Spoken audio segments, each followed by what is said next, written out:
Happy New Year, golf friends, and welcome to our webinar series, Tuesday Traces. We have a very exciting few weeks ahead of us with multiple new academies about to be installed, and we are hosting a virtual summit 1 week from today. Terrible news, the PGA show is not happening this year, so V1 is going to host a virtual summit. In 1 week, we are going to offer PGA MSR credits.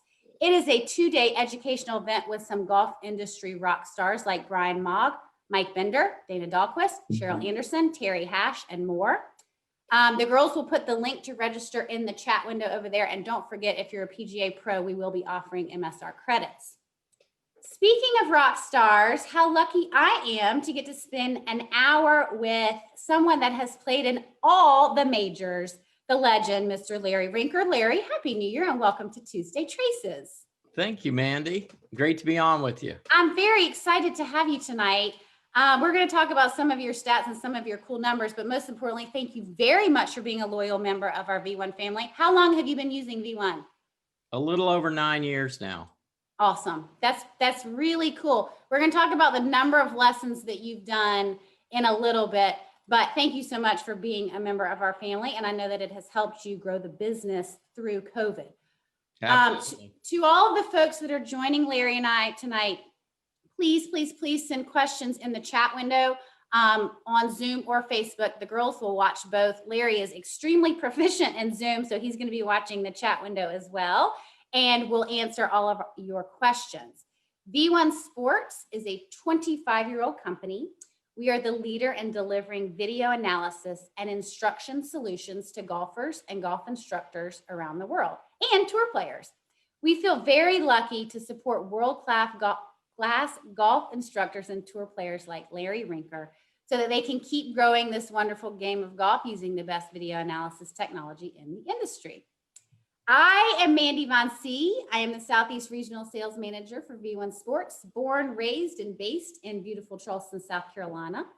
I'm headed out on the first flight to Dallas tomorrow morning to complete the video analysis hardware installation at Denton Country Club. I see Craig Trahan calling me on my phone right now. He is the new PGA master, and he and I will be showing off the new academy next week during one of our seminars during the virtual summit. Please don't forget to sign up. So Larry, you have some super impressive numbers. I'm sure we're going to have lots of questions, but I have to start off with, you have played in over 500 PGA Tour events. You don't even look that old to have played in that many tour events. Thank you. Tell us about that. When did you start playing the tour? What was your favorite tour event? I mean, 500, that's a lot. I started in 1981. I made the last spring tour school at Disney World here in Orlando. I'm at my home tonight in Winter Park. So it was a pretty great class. Payne Stewart, Clarence Rose, Mark Calcavecchia, Dennis Watson. Those were the guys that went on to win or have, substantial careers and played the tour for quite a long time. And it was Monday qualifying. So we had Monday qualifying for a year and a half. So getting your tour card, you were in 0 events and you had to Monday qualify to get in. It was in the days when you made the cut, you were in the next week. So we were called rabbits. So that's what we did. And then the all exempt tour started in 1983. And some of my favorite tournaments, Pebble Beach, that's the prettiest place I've ever been. I love it. I got to play there 20 times. I played a PGA Tour Champions event there, and I played a U.S. Open there in 1982. Always loved the Players Championship. Always felt like a home game. They treat us great there, home of the PGA Tour. Hilton Head, South Carolina, where you're at. Always my wife's favorite tournament. We'd take the kids and get a condo on the beach there. So that was always one of my favorites. So many favorite tournaments and people I met that lived at the different tournaments and cities, people that I stayed with, so many friends, so many great memories. That is so cool. So quick question, side note, did you have pizza at the bench when you played Pebble? Absolutely. Red wine, a glass of red wine and pizza at the bench are like a must after you come off the 18th green, right? No, it is. And so my favorite tournament too, by the way, is the RBC in Hilton Head. That's my favorite tournament.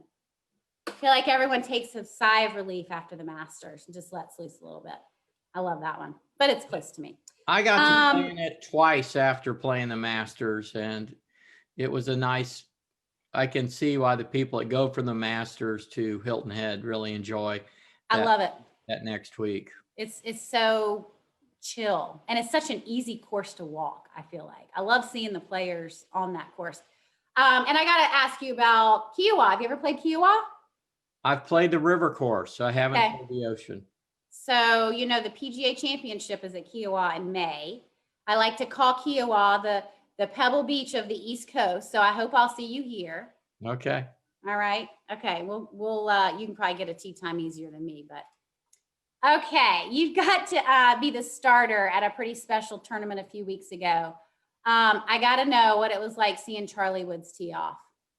It was great. We host the PNC Championship at the Ritz-Carlton Golf Club Orlando. And when it was announced Tiger was going to play with his 11-year-old son, Charlie, it just went viral and it was great. And the videos and the things that have shown up where they showed the two of them, their mannerisms, their swing, the way they twirl the club, all the things they do, it was pretty incredible watching that. And just to see him, he's such a cute little kid. I mean, I am obsessed with watching golf. It's what I do. It's my job. I have so many relationships, but when I saw it, I could not take my eyes off of it. I am so jealous you got to see it in person. It must have been this most special, coolest thing. No, it was. And Tiger was there in his bubble. I mean, he had the blinders on. He was totally focused. You know, even talked about that when they interviewed him. So he had his normal game face on, even in the Pro-Am. But it was kind of neat. Our commissioner, Jay Monahan, played with Tiger the second day in the Pro-Am, and his dad was playing with him, and he was playing the same tees as Charlie. So I saw him when they made the turn. I said, okay, how many times did you outdrive him? And he said, well, he got me on the first two holes, but I got him the rest of them. Nice. It was so cool. It was such a special time for golf to see that.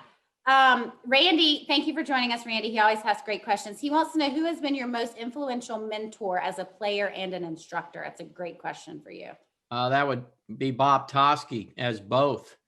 But I got to meet him 44 years ago now. My dad took me down to Miami to see him and had that first lesson. And he and I have been close ever since. He's 94 years old now. But Bob took an average college player to 30th on the money list. And now that I've been teaching, he's just been a great mentor in teaching. And I really, you know, he's very dear to me. And I probably wouldn't be where I'm at without Bob Toski. That's really cool. That's awesome. I love that when we have such a special mentor in our lives.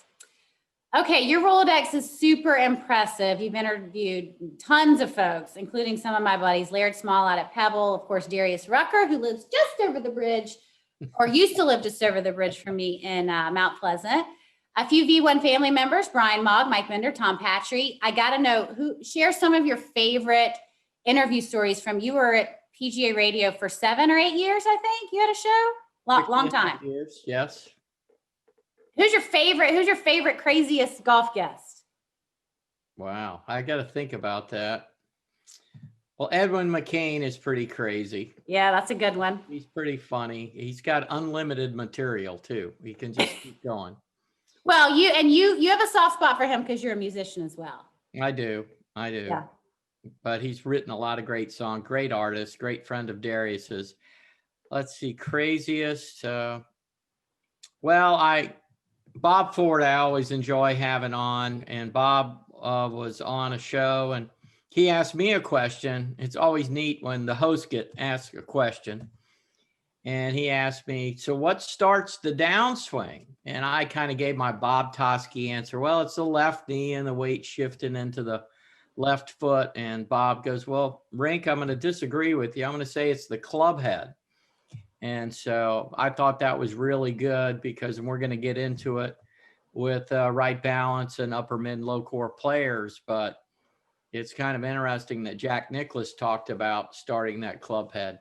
Yeah. first on the downswing. So we'll get into it and get into the matches and get into, what really works, because I think that's a big thing. Instruction today is things have to match up. And I think one thing that has to match up is your grip has to match how rotated your hips are at impact. So the more rotated, the stronger the grip. The less rotated, the more neutral the grip. Okay. Make a note, friends. That's good nuggets right there. Okay. I love sharing with our golf professionals how many video lessons you completed in a year. So we talked about it a little bit. You took a guess. You're a little high. I'm sure it was for COVID. But you guys, Larry did 915 video lessons in 2020. You guessed just over 1,000. But that's a big number. We've mentioned that a couple times on Traces. That's a big number because Larry has done all of those all by himself. Did you think it was that many in COVID? I would have guessed that, but I did take 40 days off in COVID, which is a little more than 10%. So I think I guessed a little over 1,000, didn't I? Yep. So you were on the money. If I didn't factor in COVID when I was thinking about that. But so over the last 5 years, you've done 4,750 lessons, which if we compared that to the other instructors, that's definitely top 5 as far as the number of lessons sent out by one individual. It's pretty impressive. Thank you so much. We love that. We love that you're growing golf with video lessons. People have your voice in their pocket telling them what to do. That's a big deal, and we appreciate that. So thank you for being a part of the family. Okay. Well, I love V1, and V1 is, I think many people are visual, and I think it's very important to follow up with our students. I've written 3 books now, and my students get those books, and also having the video reviews. So instead of retaining about 20% of a lesson, I'm hopeful that my students can retain 70 to 80% of a lesson. And when I was taking guitar lessons, well, I took them in high school, but when I was taking them back in the early 90s, I used to video the lesson, and it was so valuable for me to go back because I didn't miss anything, and I could actually not have to try and remember while I was taking the lesson. I could kind of focus on other things. That's fascinating. We did a team challenge when COVID hit, and it was use V1 for anything other than golf. And so all of our team members filmed random stuff. I filmed my kids' indoor basketball, in the kitchen. But that's such a cool thing that years ago you were filming lessons for the same purpose. We were doing it as jokes to just pass the time, but that's really important. That's really cool. It is important to retain that information and have it in your pocket. Okay, you are known for a really cool theory about low, middle, and upper court golfers. I know you're proficient in Zoom. Can you tell us about low, middle, and upper court golfers? I'm dying to know. Teach us, Larry. Well, you're looking at this PowerPoint. This is Dr. David Wright. Dr. Wright is the one. He is right balance. And it's pretty interesting. This really, right balance didn't come about, with 2 guys smoking weed in California and figuring out there was some cool ice cream flavors. So he put together this great team of doctors. Dr. Frank Jobe was one of the doctors. He's most famously known for the Tommy John surgery. What's ironic is in 1984, when we first had a mobile fitness center traveling on the PGA Tour, Dr. Jobe was our orthopedic. And so Dr. Jobe has done many other things in sports medicine, but he was part of Dr. Wright's team. Michael Millman, he's team physician for all the LA teams, the Dodgers, Lakers, Kings, and Rams. He has championship rings with all of them. He came up with the carrying angle, and that's the angle. I'll show you a slide here in a second. I'll show that. Then we got Robert Watkins, spine surgeon. He did Peyton Manning's neck surgery, Dwight Howard's back. His client list is who's. Troy Aikman, Wayne Gretzky, Don Mattingly, and Joe Montana. And I think he actually did one of Payne Stewart's back surgeries. Interesting. James Smith is the physicist. He's actually Dr. Wright's brother-in-law. Just found that out this year. But we measure shoulder width, sternum width, height, weight, shoe size, and then that goes into an algorithm that spits out stance widths. And then here's Dr. David Wright, holds 2 doctorates, and he set up the research design, wrote the protocols, and ran the balance study for the duration of the project. So that's why it's called Wright Balance. Got it. So 3 swing models, low, mid, and upper core, 9 core regions of the body. So the upper core, 7, 8, 9, mid, 4, 5, 6, low, 1, 2, 3. I'm a 9, I'm the top. And if you look at this, the 9s have the hips the least rotated at impact. That would be Patrick Reed, Webb Simpson, Jack Nicklaus, Phil Mickelson. And then the 1s, 2s, and 3s, low core, that's your Dustin Johnsons, Daniel Bergers, Lee Trevino, Paul Azinger, David Duval. And then the mid core, that's the one we're infatuated with, the pretty swings. Adam Scott, Ernie Els, Jason Day, Justin Rose, Tom Percher, Steve Elkington. Name your favorite swing on tour. It's probably mid core. And then these are the 5 things we measure: height, weight, shoulder, sternum, shoe size. And then that goes into the algorithm. So here's a few simple things about each core region. So low core has the strongest grip. Their pivot and their backswing, they pivot around the trail leg. So in the late 80s, we heard load up the right side in the backswing for a right-handed golfer. That would be a low core characteristic. They have their hips that are rotated the most at impact, and they have the latest release. We'll show some videos on this in a minute. Mid-core is kind of the hybrid between the upper and low core, but they have a center pivot. Their hips are rotated 40 to 45. It's basically your tour average swing is what it is. Okay. And then upper core player, most neutral grip, pivots around the front leg, not the rear leg, and have their hips the least rotated impact with the earliest release. So standing up, coming out of posture, early release, hips not rotated. It's okay, folks. You don't have to change anything because it ended my career thinking I had to. And this is the carrying angle. This is what we measure when you stand in the correct stance width. And then that determines the angle of your hands on the golf club. I have a complementary grip, so my hands match and go the same direction. And then some golfers, my brother Lee Rinker, right hand on top. You've seen players with a weak right hand grip. Well, there's a reason why, because the right hand grip affects your ability to rotate on the forward swing for a right-handed golfer. And if you've got more freedom and range of motion with your hand there versus under, that's where you should grip the club. And then the carrying angle, there I am holding it. And we also measure grip size and measure middle finger and also measure your palm width. We can tell people what size grips to play golf with. Okay, so do you do that synopsis at the beginning of every first lesson?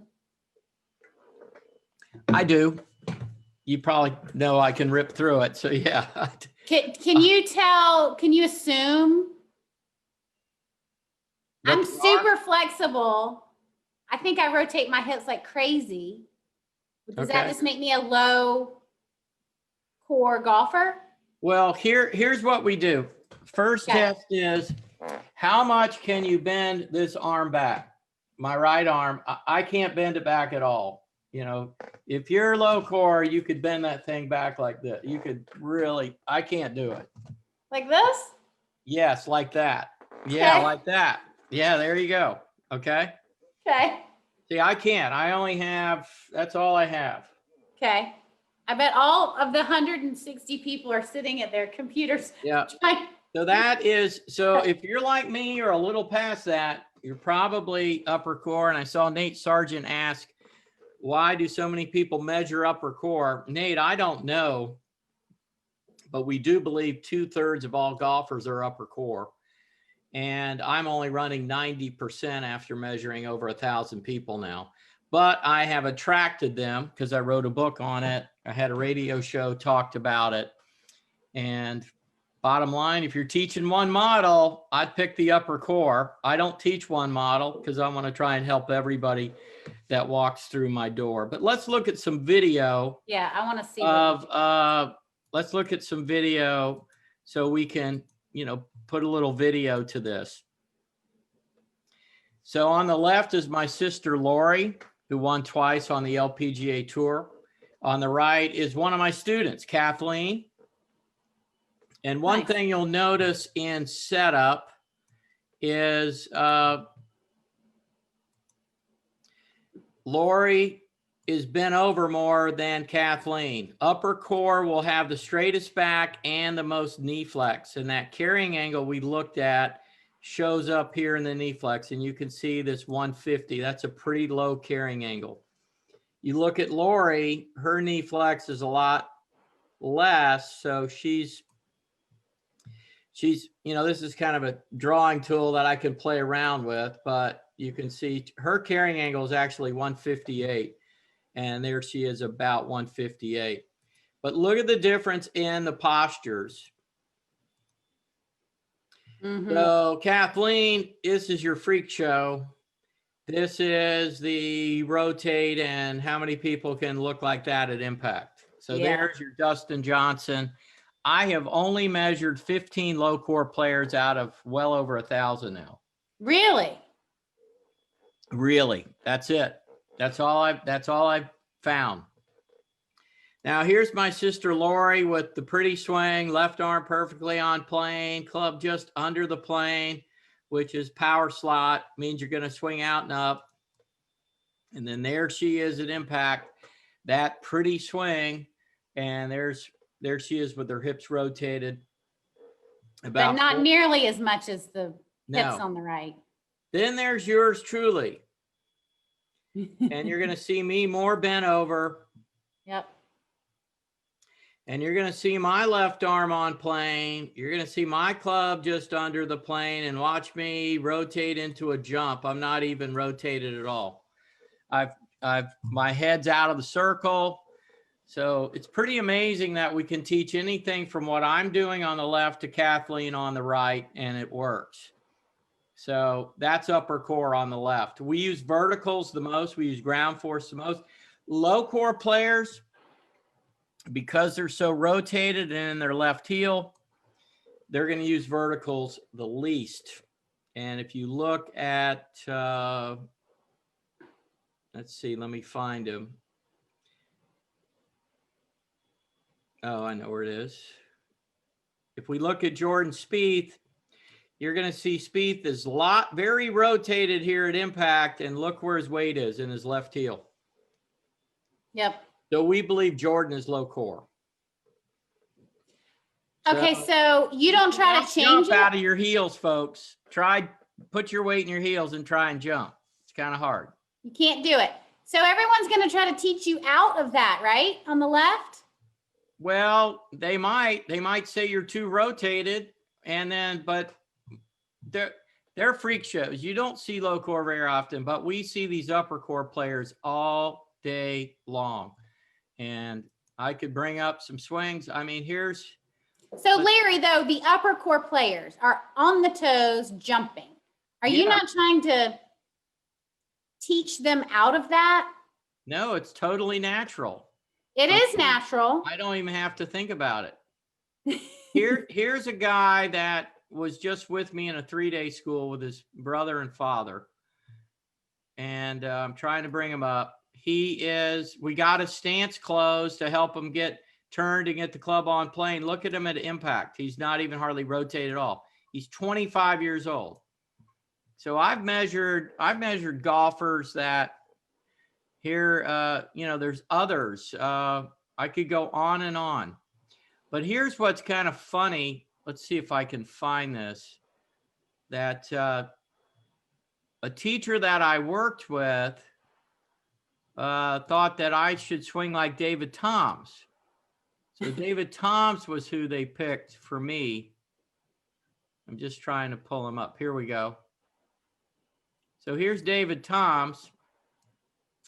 And so they told me I needed to look like this at impact right here. Woo! Yeah, that was my model that a teacher brought up. And look at me on the left. Yeah. Can you ever get your hips there? You could hold a gun to my head. I can't do it. So, okay. So we've diagnosed the 3 different cores. Right. What do you do with that? I mean, what do you just work with those, the natural ability? And how are you getting power from the ground in the toes? Because we're vertical, we're jumping. We're using verticals. I rotate into a jump like a skater. I'm rotating into a jump. I'm not clearing my hips. We use vertical ground force the most. And what's interesting is there's a Dr. Bob Giambetti in Los Angeles that Dr. Wright works with, and he's an MD, but he's got a lab with TrackMan, swing catalyst, video equipment, all kind of stuff. He measures people with right balance, and sure enough, if they measure upper core, they're using verticals the most and lateral motion the least, because we move the least amount laterally. And Upper core do. Upper core does. And then mid core uses them more evenly. And then low core uses verticals the least. Okay. And so when you say using verticals, that word for those of us in the basic golf world is using a vertical force with the ground to get power. We talk about the different graphs in body track. One is the linear velocity. Right. So that's what you're saying. The lower core folks are using a linear interaction with the ground to get power versus a vertical up jumping, which is so interesting because we've seen kids jump and long drivers. And all the instructors I've said that they're letting that go for kids and long drivers. But for all the other guys on their toes, they're trying to get them to use their heels and work with the power in your heels. So this is really fascinating. Well, they're trying to get them in the heels, trying to get more torque.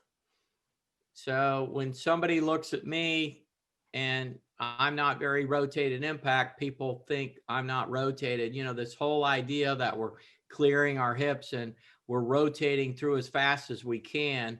It's interesting that the rotations are actually slowing down. So they peak, the lateral motion peaks first, the rotary peaks second, and guess what peaks third? The vertical. So if we look at somebody that's been playing some pretty darn good golf lately. If we look at Justin Thomas here, we look at him. So we've got some pressure mat, some force here. Watch this swing. Now, this is one difference you'll see between mid-core and low-core is watch him jump. Look at him. He's got, there's impact. He's hardly touching the ground with his left foot.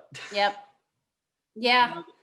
These mats don't measure pressure like a swing catalyst would, or some of the dual force plates, the Kisslers. So, you know, we're just measuring how much is in the heel and the toe and how much is in the left and the right foot. But we're talking about pressure. So you think of going up for a rebound, you bend your knees and you push into the ground and go up. And that's what Justin Thomas is doing. And you won't see a low core player jumping like that. That's a huge difference when you see the slow-mo on tour. And he has what they call the Z trace. Yep. Which is his center of mass is actually going backwards as he's coming into the ball. And I have a Z trace as well. But we've had people totally left the ground. There's not barely their tippy toes are on it. But, you know, it's interesting about how we use the ground. And I really believe that it should be natural. So I believe that you should use the ground naturally. I don't try and jump, and I look like that. I can remember doing it in high school. I can remember seeing my, straightening up and all this in high school, thinking, oh, I don't like that look. And I was upper core as a teenager. And so, It's, I think it's really all about finding how your natural swing works. Yeah, that's definitely the point here. And to take that and then let it be okay with how you get the power, whatever way that might be, right? Right. And I say to my students all the time, I say, look, the less I change about your swing, the better. Because at the end of the day, you're the one that has to own it. You're the one that has to stand on that first tee and hit it down the middle. You're the one that's got to hit a drive in the fairway on 18.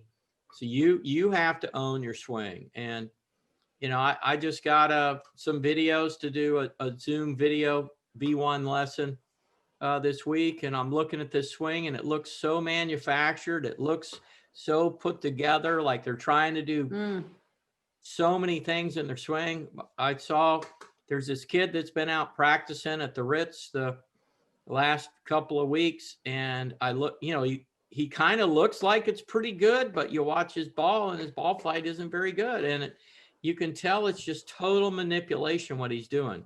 You know, and doesn't feel right. Well, I can see it's not a natural swing and there's not any flow to it. And bottom line, what you're going to be able to trust under pressure is what you don't have to think about. And if you allow yourself to let your body do what it knows how to do with just a couple feels and a couple keys in your swing, you're going to perform a lot better than trying to reinvent yourself and trying to look like your favorite golfer. Or change your body into something that it physically can't do. Yeah. Yeah, I had a student that was at one of these top junior camps here in Florida. And I measured her. She was upper core. And the parents sent me a Google Drive at the end of the year and showed her in with the trainer. And the trainer's just scratching his head like, why can't you rotate? Why don't you have any external rotation in your hips? Why, you know, the other girls can do this. Well, it's just the way God made her body. And so she's not going to have I don't have much external rotation there in that arm and that shoulder. That's just the way I am. It doesn't mean I can't play the golf of my dreams. Okay. That makes me feel so much better. Good. I mean, seriously, there's a whole bunch of questions. I'm going to run through a couple of them. Okay. We have an extra tall, old, inflexible with early extension problems. How do I make solid contact? Guess I'm upper core. Well, early extension, I remember when I first heard that term getting into the teaching world, and upper core players are going to come out of posture. We're using verticals. There's nothing wrong with it. But I would say one of the big things with right balance is we measure and we have stance widths that when you stand in your upper core stance widths, your weight's in the balls of your feet. And I do this every lesson too. And then 2 inches narrower is your the bottom of your core, and you're in a low core stance width. So in 2 inches, your balance goes from the middle of your feet to the balls of your feet. It's pretty amazing. But I would just say stance width, getting in the correct stance width, getting in the correct posture, pivoting correctly are all keys to hitting the ball solidly. A lot of people hit the ball thin or fat. And the remedy for that is your stance width is probably too wide, get a little narrower, and make sure you pivot more around your left leg. So if we look at these V1 videos again here, if you look at my pivot, this is an upper core pivot. I'm pivoting around this left side of my body. Now, what's interesting, Mandy, if I pulled up when I hit on a body track with Terry from Body Track. Yeah. Thanks. I didn't want to mispronounce his last name. Hashimoto. Yes. Yeah. Played college golf against him. Nice. But it looks like I'm in my left foot, but I would probably register about 70% of my weight in my right foot right there. Really? Yeah. Did you know that before the map? No, I didn't. That's cool. But isn't it? A big thing, if people think they're upper core, get a little narrower stance and make sure you turn this right hip. The right hip actually starts with the club for upper core. and pivot around where you feel you're pivoting more around your left leg. And see, look how little my shift is. I just have a little shift. So we use laterals the least. And then I rotate and stand up. And our torque happens, I'll bring the driver up again, but our torque actually happens into the jump. We rotate into the jump. So there's torque. And we actually have the biggest hip turn. So we're going to rotate into a jump. So we do use torque, but we just don't use it the way people think of clearing the hips. Yeah. We use torque by rotating into the jump. So you can see it right there, face on. Yep. Okay. And God, it's so fascinating that this is okay. And then you can see the early release that I talked about. The right arm straightens the earliest. So that's probably my release point. I call it release point, where the butt of the club points at the center of the chest and both arms are pretty straight. And you can see that's just a little past impact. Mm-hmm. And if we bring up Kathleen with that driver low core, so you're going to see, look, she shifts into her right foot and hardly turns her right hip at all. Yeah. And then look at the club face dead shut at the top. And then look at her shift and rotate like crazy. And when does her right arm straighten? Not until probably up in here. Way out there. Way up in here. That's your low core. And then Lori, if we look at Lori again, well, I'll get a better video. But if you look at Lori here, here's your mid-core player. You can see her pivots a little more to her right foot than mine. And then you can see her clear and you can see her release there. But see, these are the swings everybody's trying to get everybody to make. Yep. Right here. And like I said, I'm only running 90% upper core now. It's crazy. That's amazing. But, and then look, here's Webb Simpson. So people want to always say, well, what tour players are upper core? Watch this. Watch Webb. Look how little he's rotated. His right foot's flat on the ground pretty much. Yep. Look even here. Look at that. Amazing. But what's interesting is if you watch it in motion, looks like he turns right through there. Yeah, it sure does. Whew. So I filmed this at the U.S. Open at Pebble Beach in 2019. So look at the power of video right there. See that? Right. Slowing that down. Love it. Power of video. So let's go through a couple questions. Helping people get set up correctly, understanding how they need to pivot. And I'm a big proponent of getting the club head on plane. So, and I know that's 2D for the 3D world people, but getting that club head on plane is huge.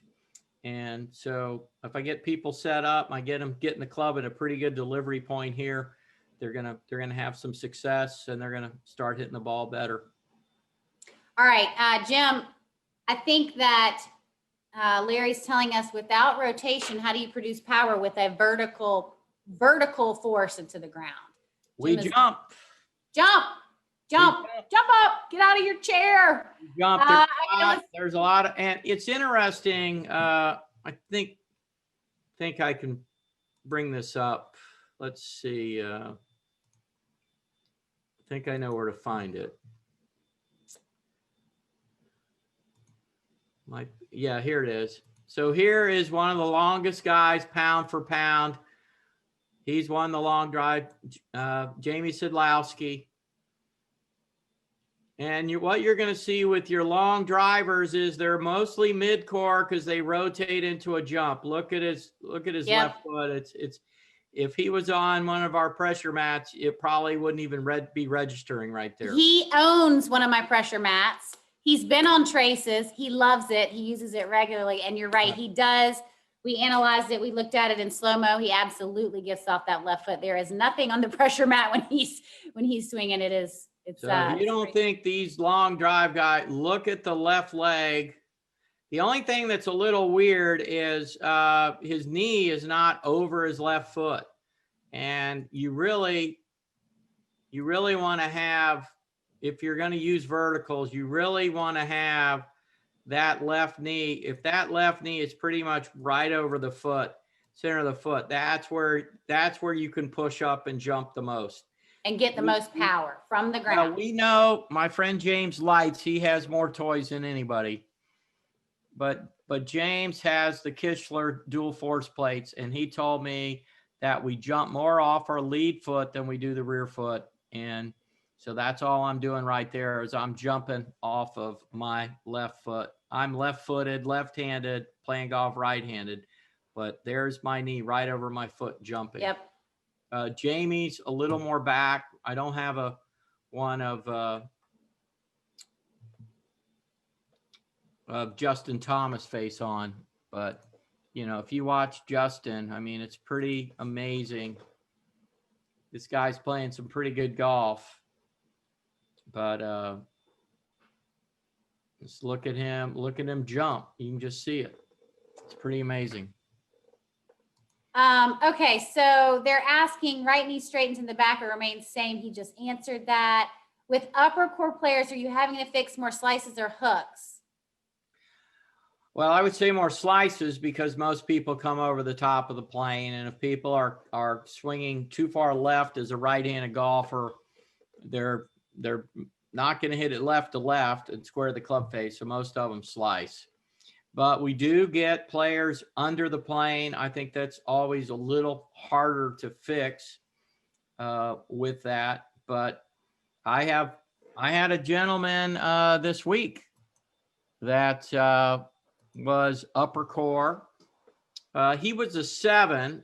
So think of 7, 8, 9, those core regions. So 6s and 7s can be blends. I'll bring that slideshow up again, but just so you can see it.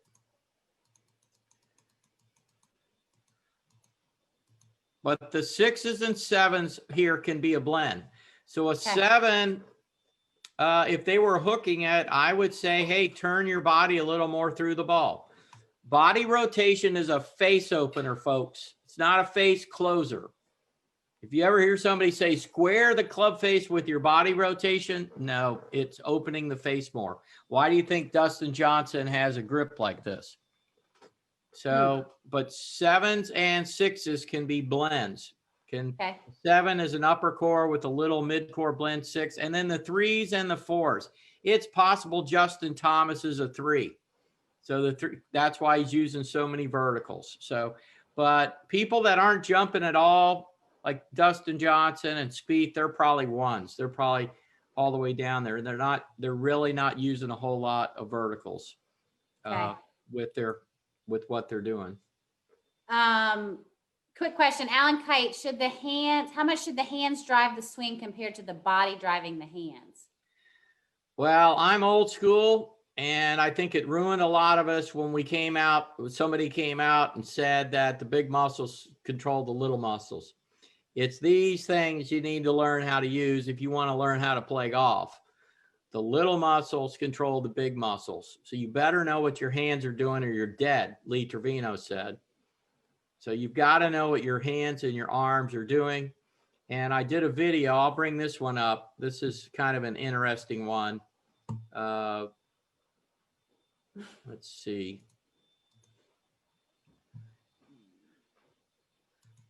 So this is me, one-handed swinging a club. How much are my hips and chest rotating? Very little. Now I'm going to put both hands on the club, and what's going to happen? Oh, the arm swing turned my chest and my hips came around. Mm-hmm. So the arm swing turns the chest, especially for an upper core player. The chest cannot swing the arms. Same thing for the lower core? Lower core is going to lag and rotate. You ever heard that one before? Yep. Lag and rotate. That's what I was trying to do. That's what ended my career. Really? So I was as far away from what I do as I could be. Awesome. And all I did that's was not get awesome. it off the planet to the right. So when did you realize, screw all that, I'm going to go back to doing what I'm capable of doing? Well, it's interesting. I was probably lost for 10 or 12 years. and it was pretty embarrassing at times how many block right balls I lost. And I kept, no matter who I worked with, I still kind of had in the back of my mind that I needed to lag and rotate more. I logically thought, well, the longer the club head takes to get to the ball, the more I might get rotated. So it was really 2013. Michael Pinky came out to Red Sky to show me a TrackMan. And he said, "You're swinging too far left." And I said, I thought to myself, I don't swing too far left. I swing too much to the right. He said, "I'd square your shoulders up and feel swinging a little more in to out." Well, I did that and I started hitting it better. I went out the next day, I put some alignment sticks down, got my shoulder square. I forgot that I could sight that left shoulder and see where I was aimed. And I felt to the right. Anytime you do that, you're going to disorientate yourself. And after about 15 or 20 minutes, everything, okay, now I feel like I'm aimed there. And I started playing some better golf. And then Mike Adams said, if you have slow hips, don't slow them down. If you have fast hips, don't speed, or if you have slow hips, don't speed them up. And if you have fast hips, don't slow them down. I was like, okay, quit trying to just let it be natural. And then when I met Dr. Wright and learned what the characteristics were of an upper core swing, my picture was next to it in the dictionary. I mean, this is like really cool story for someone that's played in 500 tour events and then to get really down on your golf game for so long and then to realize that your body, you should just work with what you got, like your body. And then I imagine you played golf and it was like fun again. I mean, This is so cool. I mean, this is a really hard game. I got to play golf. I got to hit shots. I got to feel. I got to think about breathing and running my routine and rhythm and things that you do when you play golf instead of always playing golf swing and trying to figure it out. And, you know, it's like I said, I hit a lot of really poor shots. And anybody out there, if you think you're upper core and you're blocking it to the right and you're hitting these big block shots, I want to give everyone a drill here they can do that will help them. But while you pull that up, I've got a question. I got to tell you this real quick.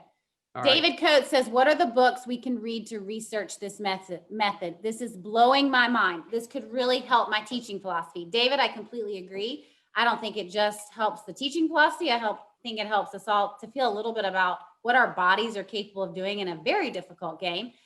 So that brings us to a really great little segue here. I would like to do a giveaway. I would like to give away, Larry, can we give away a lesson with you? A video lesson? Yeah, we can give one of those away. I just want to show this real quick. All right, show us the drill. But here, my feet are aimed to the right. I've got my toes kind of twisted away from the target. So I'm working on that pivot without swaying. And then I'm just going to feel swinging out and letting the club, my arms rotate and the club go past me and pull me around. And so there's the club on plane. And then here's this drill. So if you want to learn how to draw the ball, do this drill. But that's the drill. And someone asked, where are you going to find out more about right balance? There's tons of videos on YouTube that are free.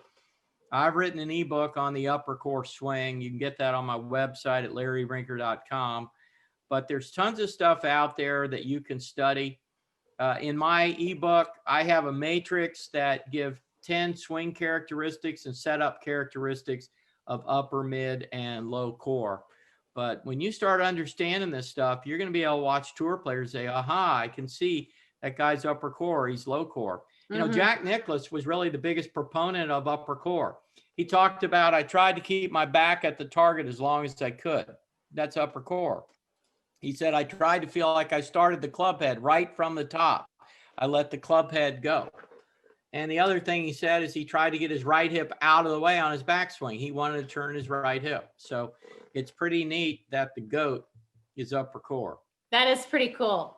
All right. So Kelly, our director of marketing, has a random generator. So let's give away a lesson with Larry and your new book. Can you tell us about your new book, The Journeyman? Well, the new book, The Journeyman, I got it. Came out in print in October. There's digital versions of it as well. You can get this on my website, LarryRinker.com. But really, it was a book I started 20 years ago. And when COVID hit, my mom said, you should write a book. And so I actually had to search for it on my computer to find it. And I was in about 1984. And the rest is history. You started the book in 84? Well, I was in 1984 when I found it, when I looked for it in March. Wow. I had written up through 1984. That's pretty cool.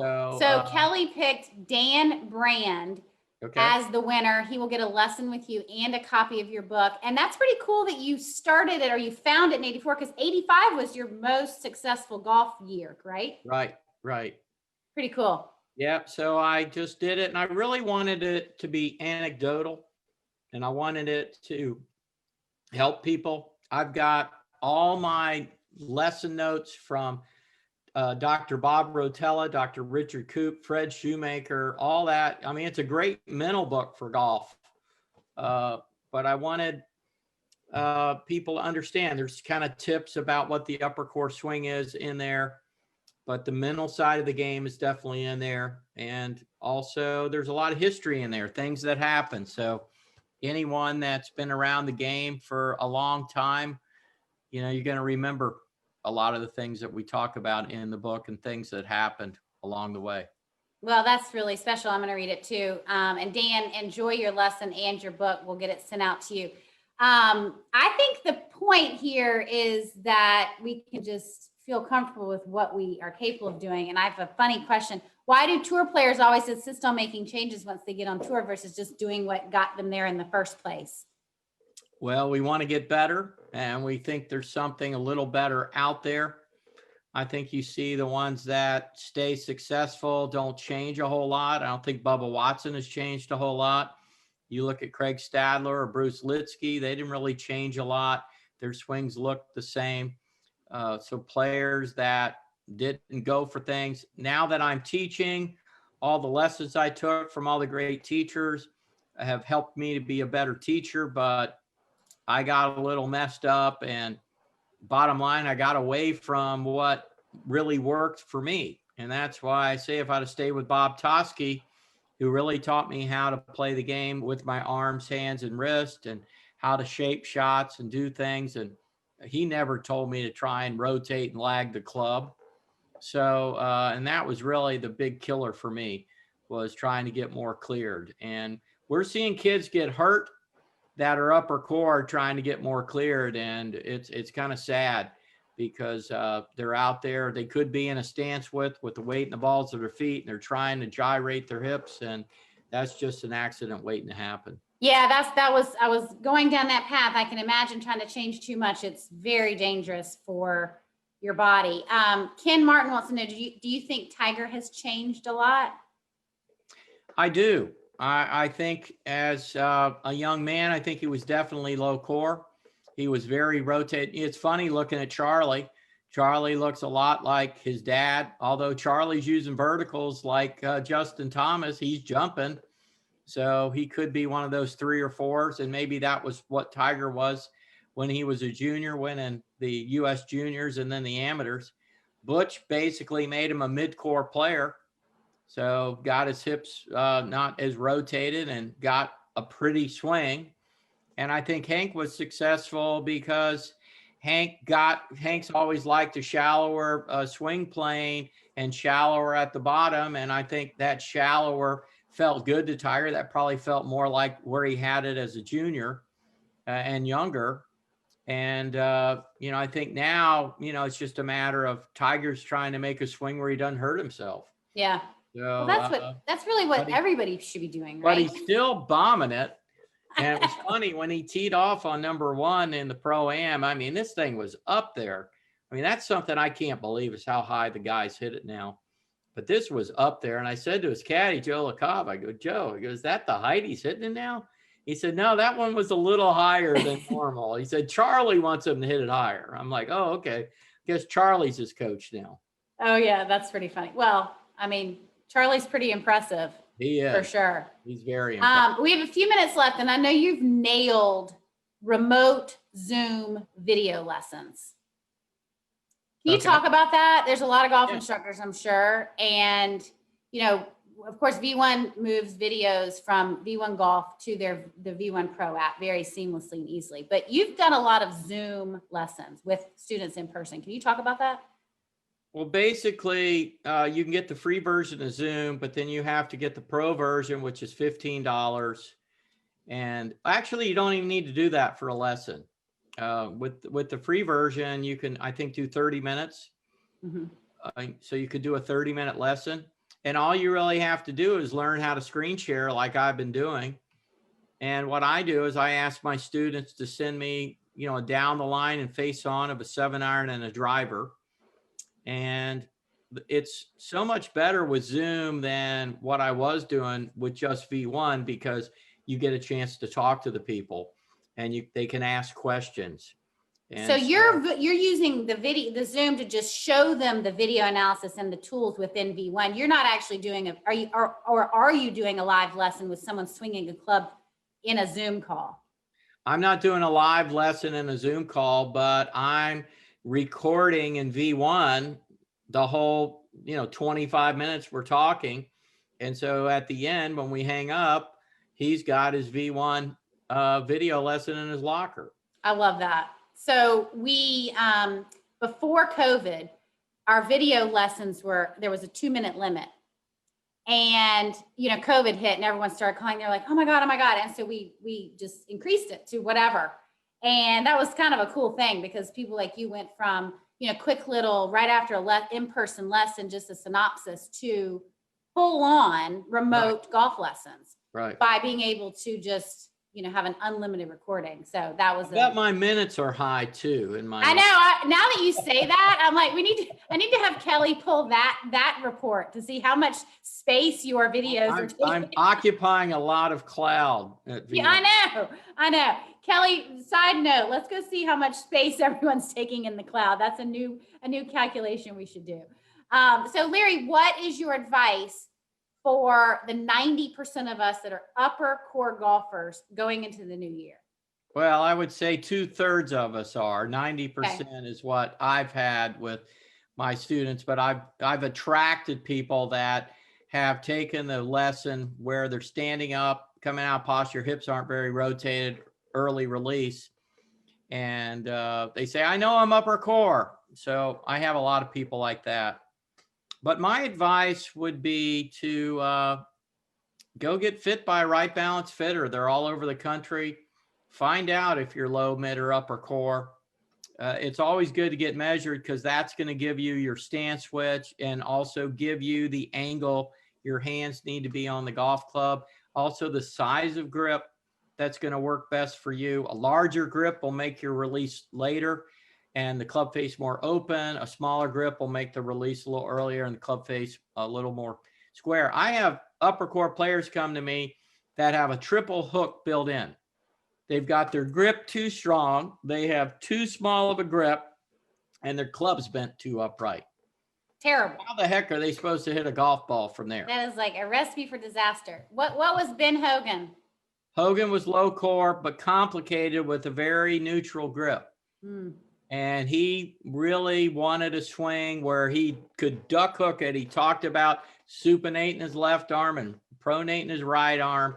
And he talked about he wanted to dare it to go left, and it wouldn't go left. And he also said if he took time off, it'd take him about 2 weeks to get back to what he was doing. But he hit a lot of golf balls, but we believe Hogan was low core. Think about how tall he stood.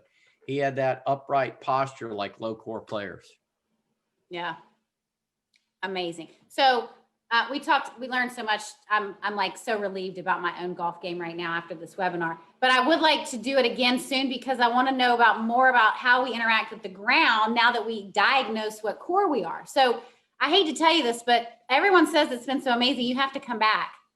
Oh, okay. You have to share another hour. We have to know more. Okay. I'll reach out in a few months when it's not so crazy busy. But thank you so much for your time and for teaching us I feel so much better. I'm so excited. I'm going to go out and not try to like change my body too much. Well, I think that's good. I'll tell you what, my number one lesson for ladies is this. You got to feel your arms rotate on the backswing and rotate on the forward swing. And you got to feel that you're kind of swinging a little in to out, and don't try and do stuff with your big muscles.